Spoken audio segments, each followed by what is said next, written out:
Allahu Allahu Allahu Allah Allahu Allahu Allahu Allah Allahu Allahu Alhamdulillahirabbil alamin wa bihi nasta'inu ala umuri dunya waddin wassalatu wassalamu ala asyrafil anbiya'i wal mursalin nabiyina wa habibina Muhammadin wa ala alihi wa sahbihi ajma'in. Asyhadu an la ilaha illallah wahdahu la syarikalah wa asyhadu anna Muhammadan abduhu wa rasuluh, amma ba'du.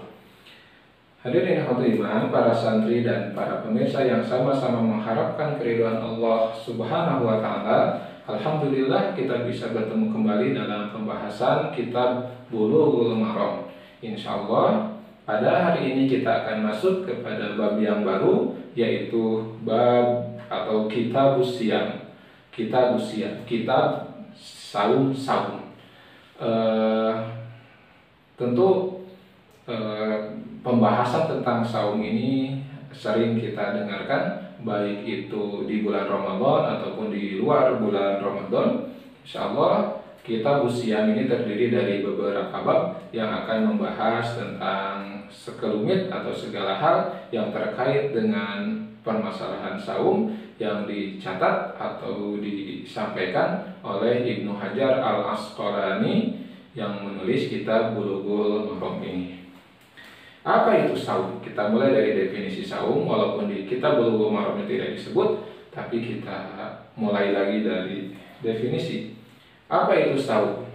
Asyamu lughatan mujarradul imsak atau al-imsak. Saum menurut bahasa semata-mata berhenti. Al-imsak, menahan atau berhenti dari sesuatu. Itu makna secara bahasa dari saum. Yuqalu lisakiti, seperti misalnya dikatakan kepada orang yang sedang diam, yang sedang berhenti, shaim, dia sedang saum. Nah itu makna saum secara bahasa. Wasyar'an, dan menurut istilah saum adalah imsakun biniyatin, berhenti dari sesuatu biniyatin, dengan niat, an asya'in makhsusah, berhenti dengan niat dari sesuatu atau dari asya'in makhsusah, hal-hal yang khusus. Nah, makanya kalau dalam definisi yang lain, hal-hal yang khusus ini diungkapkan al-imsaku, berhenti dari apa? Minal akli wasyurbi wal jima'i, makan, minum, dan jima, berhubungan suami istri. Tapi kalau dalam Tawdihul Ahkam, kitab Syarah Bulughul Maram ini disebutkan an asyain makhsusatin, dari hal-hal tertentu. Hal-hal tertentu ini ya yang tadi, makan, minum, dan berjima. Fi zamanin muayyanin, pada waktu tertentu. Pada waktu tertentu. Min syahsin makhsusin, dan dari orang tertentu. Nah, ini definisi saum menurut Imam Al-Bassam dalam Tawdihul Ahkam. Kalau para ulama lain menyebutkan saum itu adalah al-imsaku anil akli wasyurbi wal jima'i, bukan fi zamanin muayyanin, tapi min tulu'il fajri ila ghurubi syamsi, dari mulai terbit fajar sampai terbenam matahari. Nah, bedanya di dalam pengertian ini dari Imam Al-Bassam ini ada penambahan biniyatin, disertai dengan niat, bukan semata-mata berhenti atau imsak saja. Nah, perintah saum ada di dalam Al-Quran surat Al-Baqarah, sebagaimana kita sudah ketahui di satu rangkaian ayat surat Al-Baqarah 183, dari mulai 183. Nah, itu bisa dibaca apa maknanya, tafsirnya dalam pembahasan yang lainnya. Mari kita masuk ke dalam pembahasan hadis-hadis saum dalam kitab Bulughul Maram. Yang pertama, hadis yang pertama, kalau Imam Al-Bassam dalam Tawdihul Ahkam menulis hadis ini di nomor 539. Tentu ini bisa berbeda-beda sebab tergantung kepada penerbit. Hadis yang pertama, an Abi Hurairah radhiyallahu anhu qala, hadis dari Abu Hurairah radhiyallahu anhu, semoga Allah meridhoi kepada beliau, beliau bersabda, qala Rasulullah sallallahu alaihi wasallam, Rasulullah sallallahu alaihi wasallam beliau bersabda, la taqaddamu ramadhana bi shaumi yaumin wala yaumain illa rajulun kana yasumu shauman falyasumhu, muttafaqun alaih. Rasulullah sallallahu alaihi wasallam bersabda, la taqaddamu, janganlah kalian dahului Ramadan, bulan Ramadan, bisaumi yaumin, dengan saum satu hari, wala yaumaini, atau tidak pula 2 hari. Jadi dalam potongan hadis ini Rasulullah Shallallahu Alaihi Wasallam melarang kita untuk melaksanakan atau mendahului saum Ramadan, bulan Ramadan, dengan saum baik itu 1 hari atau 2 hari.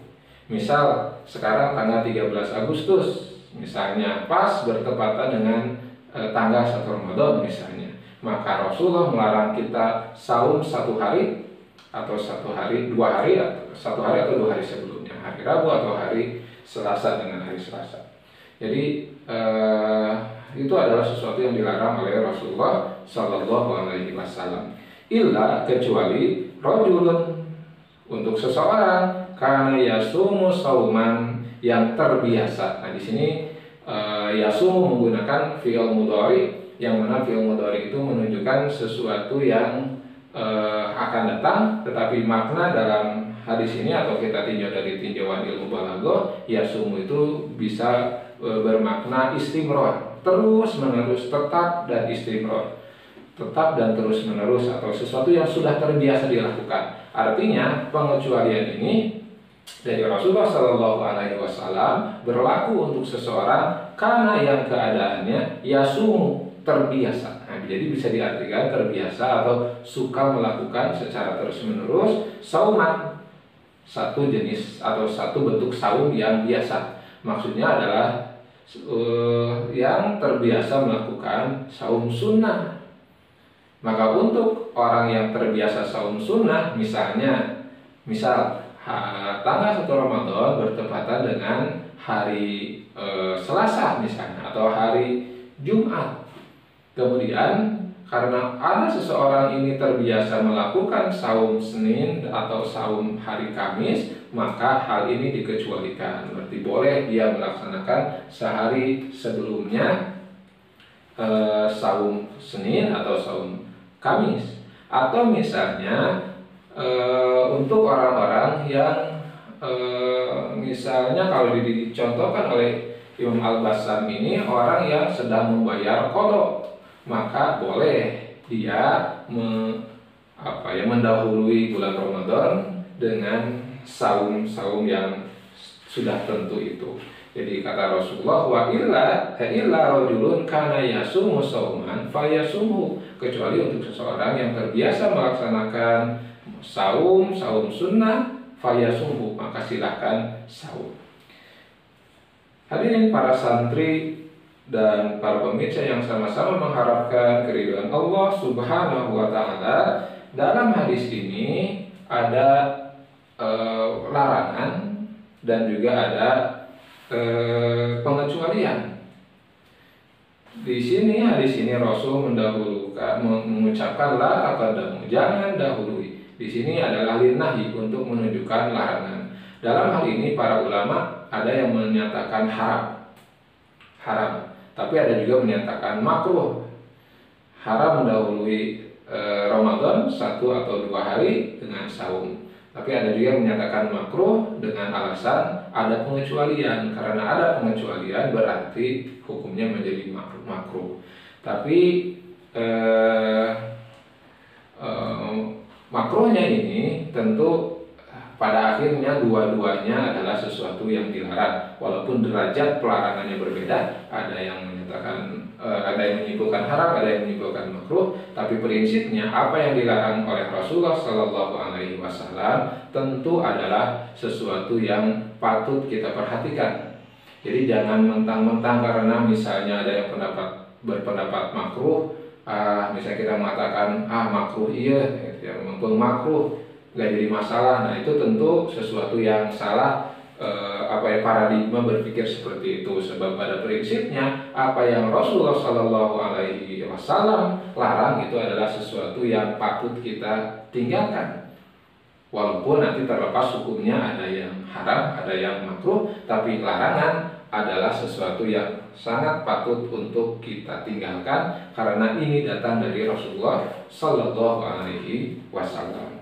Kecuali, ini ada pengecualian, kecuali untuk orang-orang yang sudah terbiasa, maka artinya tidak menjadi makruh, tidak menjadi sesuatu yang dibenci, tidak menjadi sesuatu yang tidak disukai ketika mendahului bulan Ramadan dengan melaksanakan saum, baik itu 1 hari ataupun 2 hari.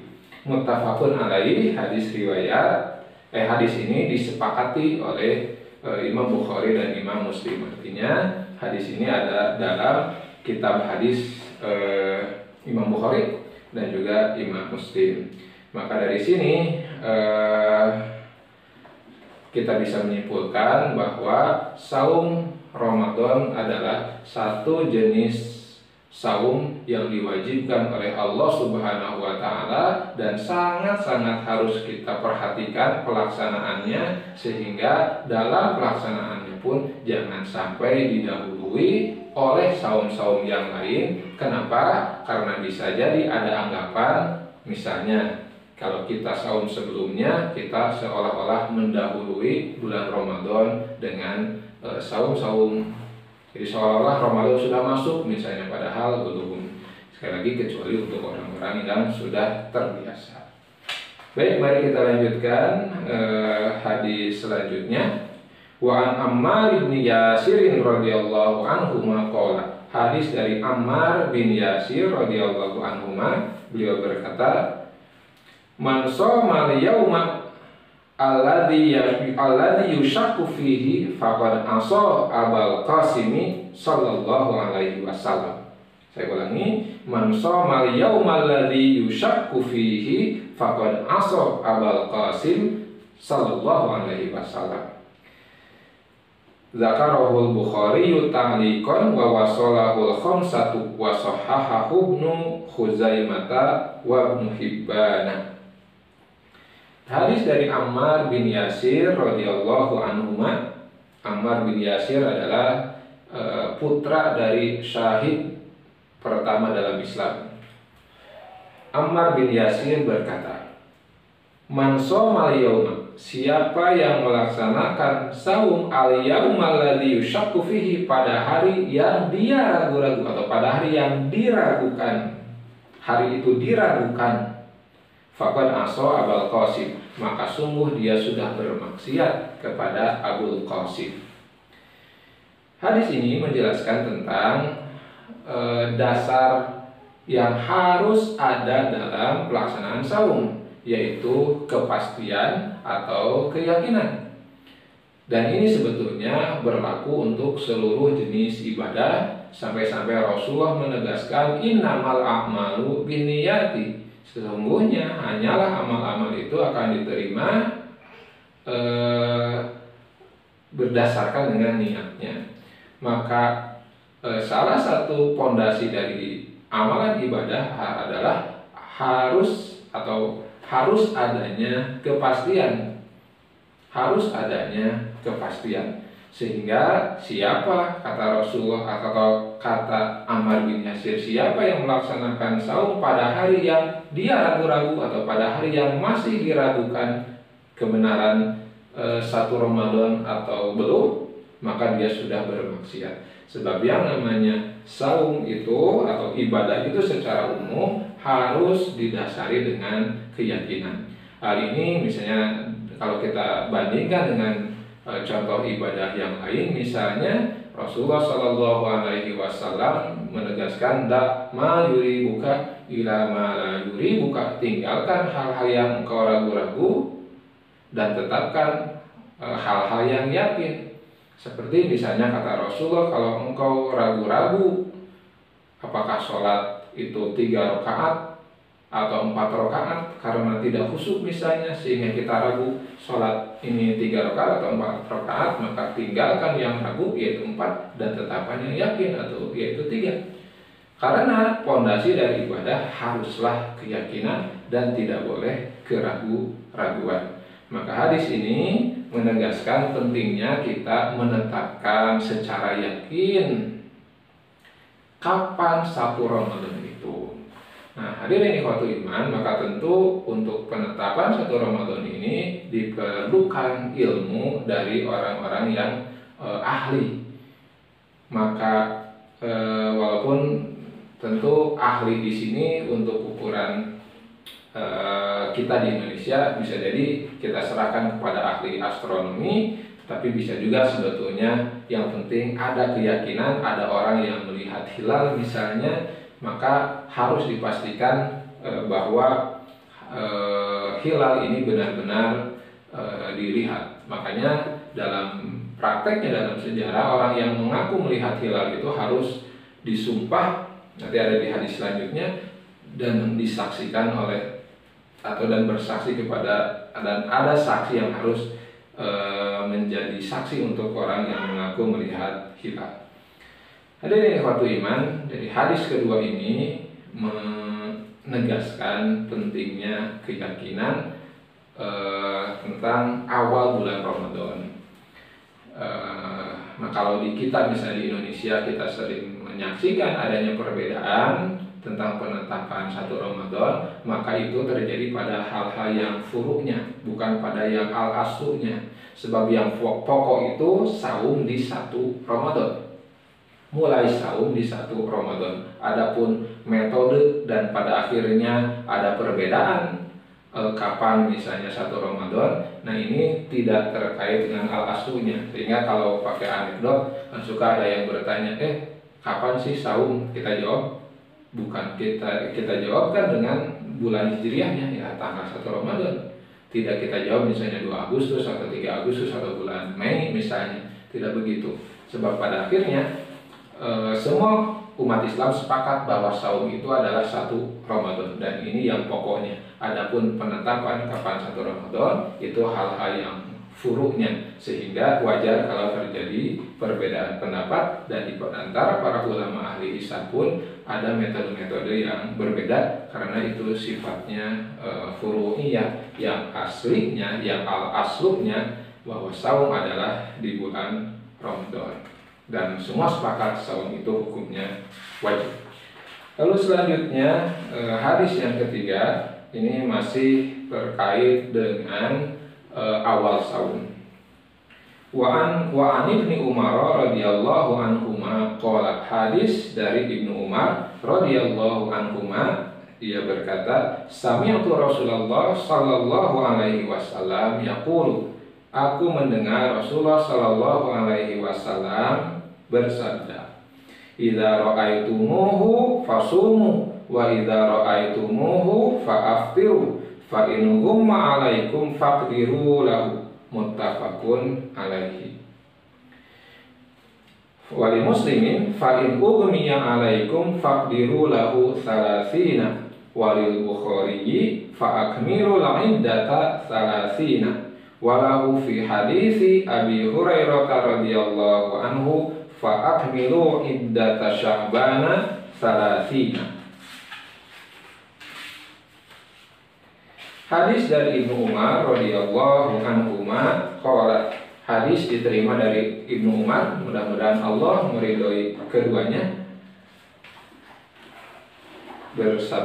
berkata, sami'tu Rasulullah sallallahu alaihi wasallam yaqulu, aku mendengar Rasulullah sallallahu alaihi wasallam bersabda, idza ra'aitumuhu fasumu, apabila kalian melihatnya, maksudnya melihat hilal awal bulan, fasumu, maka saumlah kalian.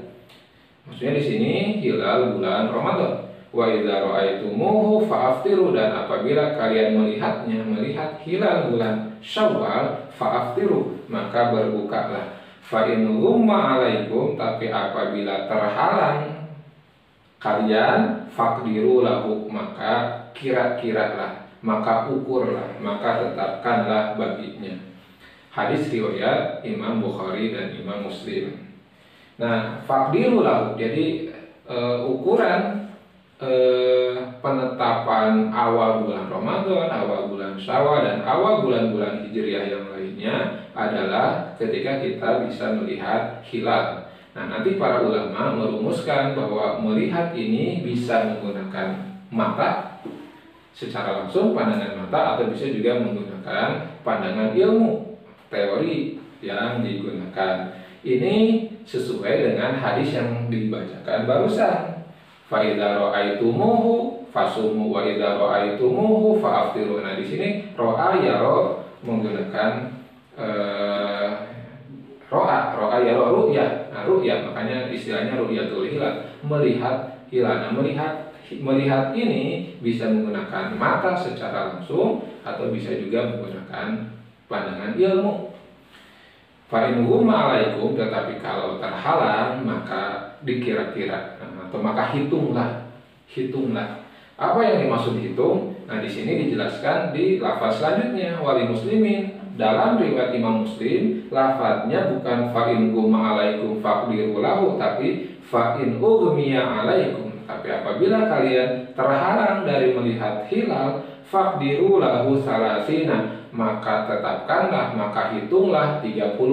Maksudnya, maka hitunglah bulan sebelumnya, yaitu bulan Sya'ban 30 hari. Sebab bulan-bulan Qomariyah, bulan-bulan Hijriyah itu kalau tidak 29 hari pasti 30 hari. Walil Bukhari, dalam riwayat Imam Bukhari, fa'akmilul iddata salasina, maka sempurnakan hitungan bulan Sya'ban salasina, 30 hari. Walahu, dan masih dalam riwayat Imam Bukhari dan hadisnya dari Abu Hurairah radhiyallahu anhu, lafadznya fa'akmilu iddata sya'bana salasina, maka sempurnakanlah hitungan bulan Sya'ban, genapkanlah hitungan bulan Sya'ban itu 30 hari. Hadirin yang dirahmati iman, itu hadis ketiga terkait dengan saum, yaitu pentingnya atau bukan pentingnya, terkait dengan bagaimana kita mengawali saum bulan Ramadan. Artinya, melalui hadis-hadis yang sudah kita baca tadi, penetapan awal Ramadan itu sangat penting, sebab itu yang akan mendasari amal-amal di bulan Ramadan kita. Keyakinan bahwa tanggal 1 Ramadan itu harus ditetapkan dengan yakin. Kalau tidak, maka tentu akan meruntuhkan mungkin amal-amal yang sudah kita lakukan, sebab amal yang didasari dengan keraguan itu amal yang tidak kuat pondasinya, sehingga nanti akan runtuhlah pahala-pahala apabila pondasinya ragu-ragu, pondasinya tidak yakin. Dan kesimpulan selanjutnya, menetapkan awal Ramadan itu adalah dengan melihat hilal, baik itu melalui pandangan langsung ataupun melalui pandangan ilmu. Dan apabila memandang ini tidak bisa dilakukan karena hilal misalnya terhalang oleh awan dan lain-lain, maka hadirin ikhwatul iman, hitungan bulan Sya'ban dilengkapkan atau digenapkan 30 hari. Hadirin ikhwatul iman, itu saja yang bisa disampaikan. Mudah-mudahan ada manfaatnya. Insya Allah kita bertemu lagi dalam pertemuan-pertemuan selanjutnya. Kita tutup dengan hamdalah, alhamdulillahirabbil alamin. Wassalamualaikum warahmatullahi wabarakatuh.